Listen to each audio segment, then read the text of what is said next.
Hazrat Taus states that Hazrat Ibn Abbas radiyallahu anhu said that the Prophet sallallahu alaihi wasallam would supplicate at night thus: O Allah Jalla Jalaluhu, all praise is due to you.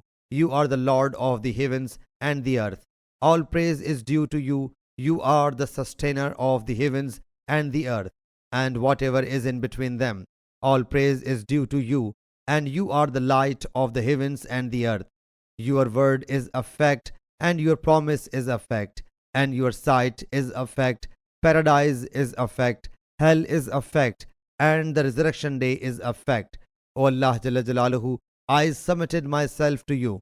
In you I believe, in you I repose my trust, to you I turned, with your support I fought with the enemies, to you I entrusted my affairs.